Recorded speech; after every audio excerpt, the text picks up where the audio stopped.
नमस्कार, मी सुशील कुलकर्णी. आपण पाहताय अॅनालायझर. भिडे गुरुजींच्या निमित्ताने लपलेले हिंदुत्वाचे मारेकरी आणि हिंदुत्वाचे समर्थक उघडे होत आहेत असं मला वाटतंय.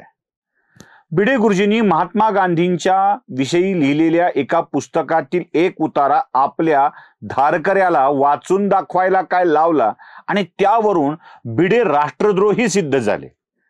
अर्थात कोणत्या राष्ट्राचे द्रोही भिडे आहेत याबाबत चर्चा करावी लागेल.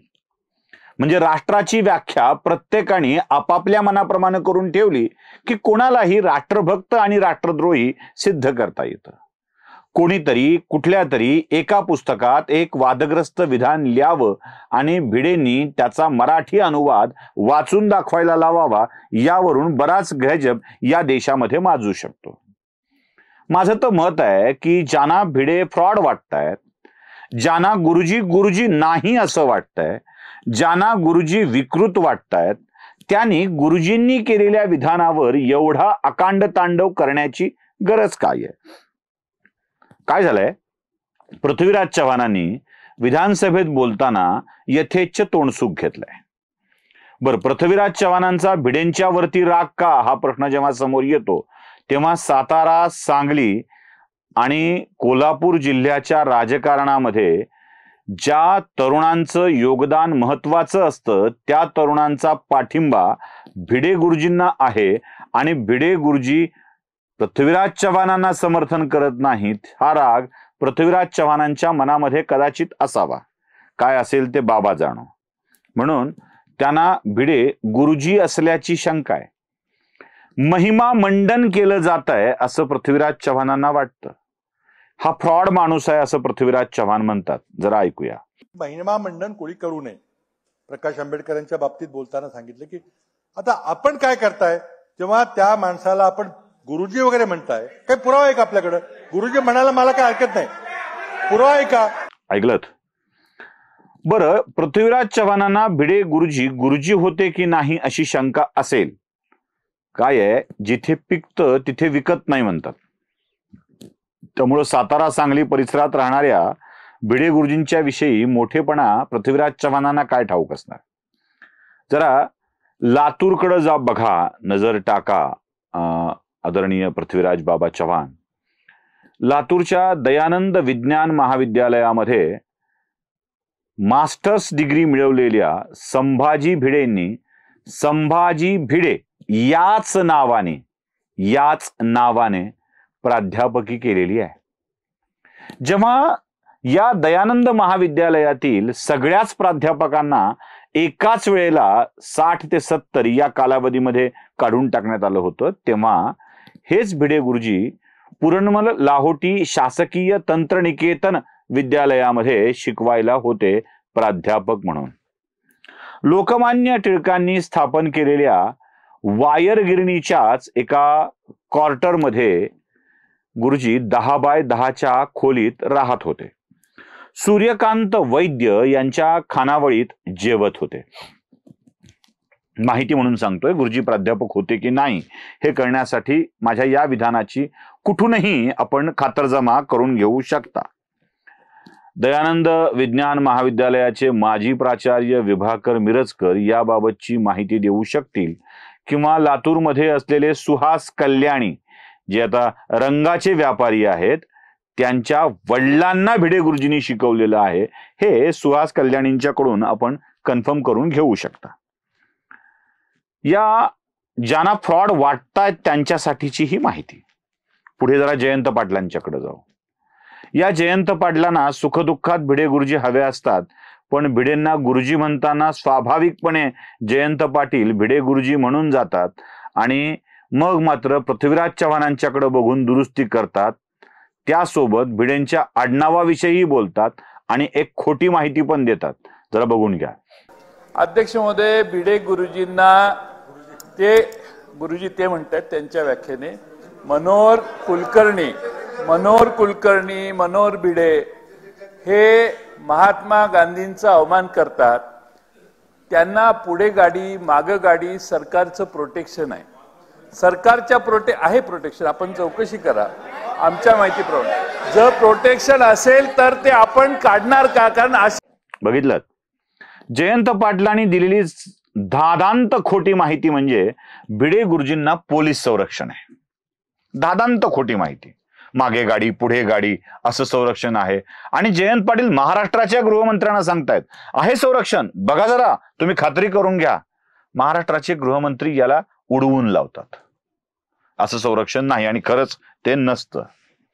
जयंत पाटलांच्या या विधानावर, या खोटेपणावर, म्हणजे जयंत पाटलांनी त्यांचं नाव संभाजी आहे हे लातूरला जाऊन कन्फर्म करून घ्यावं, म्हणजे जिथे काम केलंय तिथे. मनोहर हे नाव बहाल केलं, बरं आडनावही बदलायचंय. कधी कुलकर्णी कधी भिडे, जाणीवपूर्वक सांगायचं नाही जयंतराव, जाणीवपूर्वक. त्या बाजारू माणसाच्या कडून, मला नको वाटतंय नाव घ्यायला, पण त्या बाजारू माणसाच्या कडून खोटे खोटे मंत्र म्हणून घेतले मम भार्या समर्पयामीवाले. आणि त्यावेळी तुम्हाला अत्यंतिक आनंद झाला होता.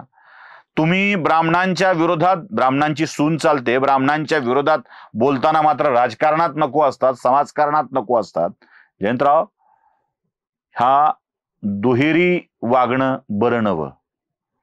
म्हणजे मिटकरींनी केलेल्या विधानानंतर तात्काळ समोर येऊन माफी मागण्याचा सुज्ञपणा आपण दाखवला होता, तसाच सुज्ञपणा जातीगत द्वेष पसरून दाखवणार नाहीत असं वाटलं होतं. आपल्यात कोणीतरी एक सज्जन माणूस आहे असं वाटलं होतं. अजूनही ती भावना आहे. भिडे गुरुजी म्हणताना ते जाणवत होतं. पण भिडे गुरुजींच्या आडून ब्राह्मणांना ठोकताना जे काही तेज आपल्या चेहऱ्यावर, जे काही हास्य आपल्या चेहऱ्यावर दिसत होतं ना, ते लपता लपत नव्हतं. आता बोलूया त्या नको असलेल्या माणसाच्या विषयी. याच्या विधानावर मी काही बोलणार नाहीये, काही बोलणार नाहीये. ऐकवतोय यासाठी की यांच्या मनात विष काय आहे हे कळावं यासाठी ऐकवतोय. ऐका त्याही माणसाचं विधान ऐका. की मनोहर भिडे सारखी घाण, मनोहर भिडे सारखी विकृती, मनोहर भिडे सारखी कुविचारधारा या महाराष्ट्रातून हद्दपार झाल्याशिवाय महाराष्ट्राला पुरोगामित्वाचा जो महाराष्ट्र आम्ही म्हणतो, शिवशाहू फुले आंबेडकर अण्णाभाऊ साठेंचा महाराष्ट्र म्हणतो, तसं पुरोगामित्वाचं वैभव प्राप्त होणार नाही. म्हणून या भिडेवर लवकरात लवकर कारवाई झाली पाहिजे असं औचित्याच्या माध्यमातून माननीय उपसभापती नीलमताई गोरे यांच्याकडे मी स्वतः मागणी केलेली आहे. ऐकलं? याला उत्तर देण्याची गरज आहे, काही म्हणण्याची गरज आहे? बस असं उचलावं आणि डस्टबिन मध्ये टाकून द्यावं, इतकंच त्याचं महत्व आहे. यांना काय आहे, भिडे गुरुजींच्या आडून हिंदुत्वावर प्रचंड प्रहार करत राहायचंय, प्रचंड प्रहार करत राहायचंय, बाकी काहीच नाही. निमित्त शोधलंय आणि ज्या नावावर कोणी काही बोलणार नाही असं नावही शोधलंय. त्यामुळेच कदाचित हे सगळं घडतंय. ही झाली हिंदुत्वावर अटॅक करणारी मंडळी. ज्यांनी खुलेपणाने आपलं हिंदुत्व दाखवलंय ना, त्यांच्याविषयी जरा बोलायला हवं. त्यातलं एक विधान महाराष्ट्राच्या उपमुख्यमंत्री आणि गृहमंत्र्यांचं आहे, देवेंद्र फडणवीसांचं. देवेंद्र फडणवीस काय म्हणतायत ते ऐकूया आणि त्यांच्या एका आदेशावरही आपण बोलूया. संभाजी भिडे आम्हाला गुरुजी वाटतात. काय अडचण आहे? काय अडचण आहे? त्यांचं नाव गुरु अध्यक्ष महोदय, त्यांचं नावच भिडे गुरुजी आहे. आता यांचं नाव पृथ्वीराज बाबा आहे. आता बाबा कसं आलं, मी पुरावा मागू का? असा पुरावा मागता येतो का? त्याचं नावच भिडे गुरुजी आहे. आणि त्याच वेळी अध्यक्ष महोदय, वीर सावरकरांवर देखील आक्षेपार्ह लिखाण करण्यात येत आहे. अध्यक्ष महोदय, काँग्रेसचं मुखपत्र या ठिकाणी शिदोरी या नावानं लिहितं, वीर सावरकर माफीवीर होते, वीर सावरकर समलैंगिक होते, वीर सावरकर स्वातंत्र्य लढ्यात अध्यक्ष महोदय, ज्याप्रमाणे संभाजी भिडे गुरुजी यांच्या वक्तव्याचं या ठिकाणी कारवाई करण्यात येईल, त्याचप्रमाणे वीर सावरकरांवर आक्षेपार्ह वक्तव्य करणाऱ्या शिदोरीवर देखील अध्यक्ष महोदय या ठिकाणी निश्चितपणे अध्यक्ष महोदय गुन्हा दाखल करण्यात येईल. होय, गुरुजीच आहेत ते, आम्हाला गुरुजी वाटतात. अगदी पृथ्वीराज चव्हाणांना त्याने विचारलं की बाबा, तुमच्या बाबा नावाला काय पुरावा आहे, हेही त्याने विचारून टाकलेलं आहे. आता या देवेंद्र फडणवीसांच्या या अवतारानंतर लोकांना असं वाटू शकतं की देवेंद्र फडणवीस, जे लोक असं म्हणतात की मग सोलापुरात का हल्ला करावा. लक्षात घ्या, ते महाराष्ट्राचे गृहमंत्री पण आहेत. ज्या ज्या कारणामुळे महाराष्ट्र अशांत होईल ते होऊ न देणं ही फडणवीसांची जबाबदारी आहे, कर्तव्याचा भाग आहे. म्हणून राजा म्हणून असलेलं कर्तव्य वेगळी गोष्ट आहे आणि व्यक्ती म्हणून असलेलं कर्तव्य वेगळी गोष्ट आहे. व्यक्ती देवेंद्र फडणवीसांनी गुरुजीच आहेत हे सांगून टाकलं आणि राज्याचे प्रमुख असलेल्या देवेंद्र फडणवीसांनी कायदेशीर कारवाई होईल हेही सांगून टाकलंय. एवढंच नव्हे तर सावरकरांवर लिहिणाऱ्या शिदोरीवर देखील कारवाई करू हेही फडणवीसांनी स्पष्टपणे सांगून टाकलेलं आहेच आहे. आता दुसरा व्यक्ती मला ज्याचं खरोखर कौतुक वाटतं ते म्हणजे नितेश राणे. कौतुकच करायला पाहिजे.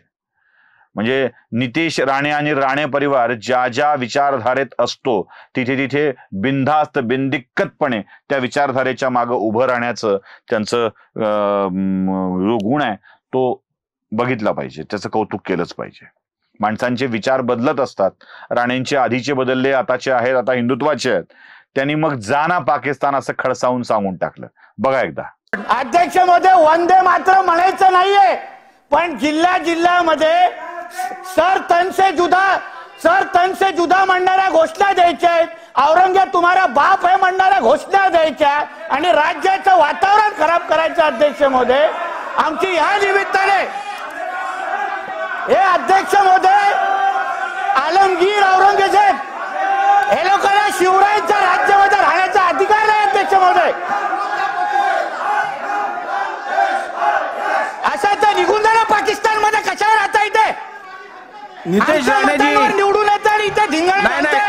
नितेश राणे एवढंच नाही तर पुन्हा जेव्हा या सगळ्या गोष्टी मीडियाच्या समोर मांडून गोंधळ करण्याचा प्रयत्न केला तेव्हा नितेश राणेंनी ज्या भाषेत जा सांगितलंय ना तेही बघणं आवश्यक आहे. बघा. पहली बार एक बार उन्होंने मुझे पॉइंट आउट करके गद्दार कहा था. इस बार भी उन्होंने गद्दार कहा. ये उनकी मानसिकता है. उनके दिमाग में ये भरा हुआ है. इस मानसिकता से लड़ने की जरूरत है. ये इस विचारधारा से लड़ने की जरूरत है.